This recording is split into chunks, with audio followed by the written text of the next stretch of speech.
Hai, welcome back. Gadis Bola akan menyajikan informasi seputar Timnas Indonesia.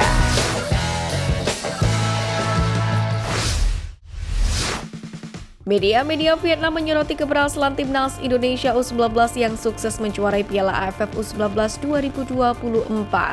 Bahkan, salah satu media Vietnam 24 Hours menyebut Indonesia sebagai raja baru Asia Tenggara. Dalam judul mereka menuliskan Thailand versus Indonesia, pukulan menyakitkan di menit ke-18, menyebut raja baru Asia Tenggara. Sementara itu dalam ulasannya, media Vietnam lainnya Soha menyebut Timnas Indonesia U19 kuat, terutama dalam situasi serangan, dari sisi lapangan dan tendangan sudut.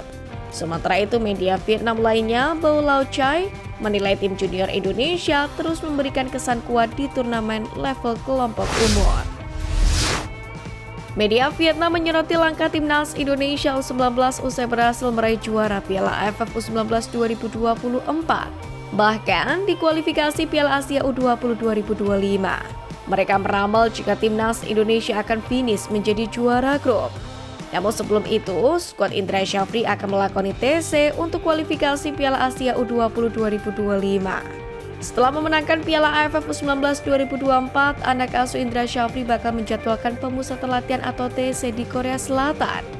Bukan hanya menjalani TC, Timnas Indonesia asuhan Indra Syafri juga akan memainkan laga uji coba melawan tim yang kuat seperti Argentina, Korea Selatan hingga Thailand. Mendengar hal ini, media Vietnam pun kepanasan mengetahui langkah Timnas Indonesia U19. Hal itu dianggap bakal menjadi manfaat besar sebelum kualifikasi Piala Asia U20 2025. Apalagi Garuda Nusantara tergabung di grup yang dianggap mudah. Jens Raven dan kawan-kawan bakal melawan Timor Leste, Maladewa, dan Yaman. Atas dasar itulah mereka memprediksi Indonesia akan menjadi juara grupnya. Raven tengah jadi buah bibir usai membawa Timnas Indonesia U19 juara Piala AFF U19 2024. Penyerang FC Dordrecht U21 itu perlahan mampu menjawab kepercayaan pelatih Indra Syafri di lini depan. Awalnya Raven kalah bersaing dengan Arkan Kakak sebagai penyerang utama. Namun setiap diturunkan pemain berdarah Belanda itu bisa memberikan yang terbaik. Alhasil memasuki babak semifinal dan final, Raven mulai mengisi lini depan Timnas Indonesia U19 secara reguler. Hasilnya pun manis. Ia mampu mengemas 4 gol sepanjang turnamen tersebut. Raven praktis menjadi pemain tertajam di skuad Timnas Indonesia U19 dengan torehan 4 buah gol. Ia bahkan merupakan pahlawan di babak final saat melawan Timnas Thailand U19. Kemampuan menempatkan diri di posisi yang pas untuk mencetak gol menjadi keunggulan sang pemain.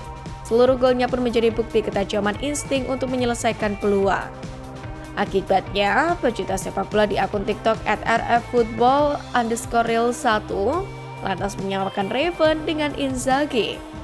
Striker yang akrab disapa dengan Pipo itu dikenal selicin belut dan pandai mengendus peluang untuk menjadi sebuah gol.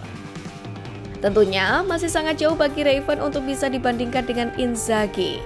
Apalagi striker asal Italia itu punya rekor gol mentereng plus deretan trofi yang terbilang lengkap di klub dan negara.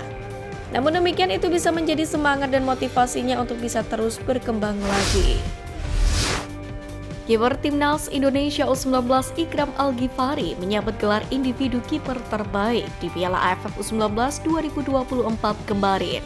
Hal itu tidak terlepas dari performanya dalam 5 laga sejak fase grup sampai laga final yang tak pernah absen. Ikram mampu membukukan 4 clean sheet dalam jumlah penampilan itu. Total, Timnas Indonesia U19 kebobolan 2 gol yang semuanya dicetak oleh Timor Leste, yakni dalam 5 laga Piala AFF U19. Titel individu dan gelar juara Piala AFF U19 2024 pun melengkapi prestasi Ikram bersama dengan Garuda Nusantara. Menariknya, Ikram mengaku mengidolakan sosok Hernando Ari, kiper Timnas Indonesia senior yang membela Persebaya Surabaya. Hernando mengaku kaget saat mendengar bahwa Ikram banyak belajar darinya, sebab mereka belum pernah jadi satu tim. Namun Hernando juga mengaku mengidolakan sosok Ikram yang mencapai prestasi gemilang. Tak hanya Nando, kiper Timnas Indonesia yang saat ini memperkuat Borneo FC Nadeo Argawinata, juga rasa sangat takjub dengan kualitas dan potensi kiper Timnas Indonesia U19 yang mana sukses meraih gelar juara di Piala AFF U19 2024. Menurut Nadeo Argawinata, Timnas Indonesia U19 memperlihatkan penampilan yang impresif sepanjang Piala AFF U19 2024. Dengan prestasi semacam ini, Nadeo merasa optimis apabila regenerasi pemain untuk Timnas Indonesia di level senior bisa berjalan dengan baik. Jens Raven memang menjalani minggu-minggu yang menyenangkan bersama Timnas Indonesia U19 dengan berkompetisi di Piala AFF U19 di Surabaya, Jawa Timur. Keberhasilan menjuarai Piala AFF U19 2024 itu pun langsung diabadikan oleh seluruh pemain, tak terkecuali Jens Raven di Instagram pribadinya. Unggahan itu pun langsung mendapatkan banyak respon dari netizen, termasuk para pemain Timnas Indonesia dan pemain keturunan. Salah satu pemain keturunan yang ikut memberikan respon adalah Quinay Suwarto. Ia adalah pemain muda keturunan Indonesia yang kini membela Feyenoord Rotterdam. Di kolom komentar Instagram Jens Raven, Suwarto hanya memberikan emotikon hati yang langsung mendapatkan respon lain dari netizen. Salah satunya dari @siwaflianto yang menuliskan komentar "Come on bro". Komentar ini menjadi ajakan agar Suwarto membela Timnas Indonesia. Namanya dulu memang sempat diperbincangkan saat Timnas Indonesia U17 akan berlaga di Piala Dunia U17 yang mana digelar di tanah air. Sebenarnya belum diketahui secara pasti dari mana darah Indonesia yang mengalir di tubuhnya. Hanya saja bisa dipastikan ia memiliki darah Indonesia jika dilihat dari namanya yang identik dengan orang Jawa. Timnas Indonesia U19 menyabet gelar juara usai menang 1-0 atas Thailand U19. Ini sekaligus menjadi pencapaian manis bagi Welber Jardim. Sebab pemain berusia 17 tahun itu bisa merasakan gelar juara untuk pertama kalinya bersama dengan Timnas Indonesia. Dalam hal ini, sang ibu Liliana sangat senang dengan pencapaian yang berhasil didapatkan oleh anak tercinta. Namun demikian, dia tetap mengingatkan kepada Welber untuk tetap terus bekerja keras agar bisa membawa skuad Garuda Nusantara meraih kesuksesan. Lebih lanjut lagi, Liliana pun mengaku sudah tidak sabar untuk menyambut kepulangan Welber dari Indonesia ke Brasil.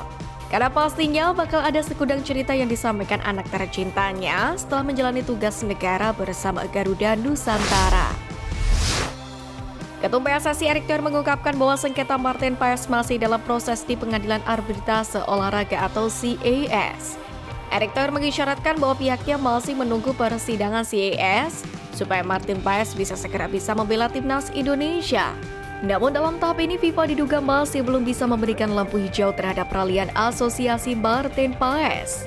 Saya bukan hakimnya, saya bukan pengacaranya, saya juga tidak mewakili FIFA. Jadi kita tunggu proses pembicaraan FIFA dengan tim kuasa hukum yang nanti mungkin ada di CAS, ada sidang, ungkap Erick Thohir. Pemain naturalisasi bukan hanya terjadi pada Timnas sepak bola putra saja, tapi juga Timnas putri. Salah satu sosok pemain naturalisasi di Timnas putri adalah Estella Loupati. Berdarah Belanda Indonesia, dia memiliki keturunan Indonesia dari sang ayah yang memiliki darah Belanda Maluku. Estella berposisi sebagai winger dan saat ini bermain untuk klub lokal Belanda Telstar Vrouwen. Selain bermain bola, Estella juga saat ini masih kuliah di jurusan olahraga. Dia memiliki kemampuan dribbling dan lari yang cukup baik sehingga menjadi andalan tim nasional. Estella salah satu atlet sepak bola yang aktif membagikan potret cantiknya di media sosial. Dia mengunggah gaya outfitnya di Instagram. Seperti pada sebuah foto, dia berfoto OOTD memakai crop top dengan panjang dipadukan dengan celana flare warna abu-abu dan sneakers. Dia berpose di jembatan dengan pemandangan musim gugur yang indah. Tak pelak, postingan ini pun mengundang beragam reaksi dari warganet. CFA mendaftarkan Stadion Qingdao sebagai venue laga Cina versus Timnas Indonesia yang merupakan matchday keempat Grup F kualifikasi Piala Dunia 2026 zona Asia. Tepatnya 15 Oktober mendatang. Stadion Qingdao sendiri diduga dipilih karena di kawasan tersebut cuacanya sangat dingin, yang mana berpotensi akan menyulitkan para pemain Timnas Indonesia. Ditambah lagi jarak antara Stadion Qingdao dengan kota Beijing yang notabene kota tiba para pemain Timnas Indonesia harus ditempuh sampai dengan 6,5 jam. Karena itulah tenaga skuad asuhan Sintayong dijamin terkuras. Terlebih beberapa hari sebelumnya atau pada 10 Oktober 2024, Timnas Indonesia tandang ke markas Bahrain. Sebelumnya sempat ada celetukan dari ketum PSSI ingin mengerjai balik Cina. Jika PSSI hendak mengerjai balik Cina, Stadion Harapan Bangsa yang terletak di kota Banda Aceh pun dapat dijadikan alternatif. Stadion Harapan Bangsa yang menjadi markas Persiraja Banda Aceh ini berpengalaman menggelar laga internasional. Tepatnya menjadi venue turnamen Aceh World Solidarity Cup 2017. Berhubung skuad timnas Cina akan tiba di Jakarta lebih dulu, skuad asuhan Branko Ivankovic pun harus melewati penerbangan lanjutan ke Aceh yang memakan waktu sekitar 3 jam 23 menit. Kondisi ini lumayan menguras tenaga skuad asuhan negeri tirai bambu. Bagi yang belum tahu, Stadion Harapan Bangsa merupakan stadion paling megah di Provinsi Aceh. Secara kapasitas stadion ini dapat menampung hingga 35.000 penonton. Karena itulah, tak ada salahnya bagi PSSI memilih stadion ini untuk mengerjai balik Cina saat menjadi tuan rumah matchday 9 grup C kualifikasi Piala Dunia 2026 zona Asia pada 5 Juni 2025. Jadi, apakah Stadion Harapan Bangsa di Aceh bakal dipilih PSSI? Menarik untuk dinantikan.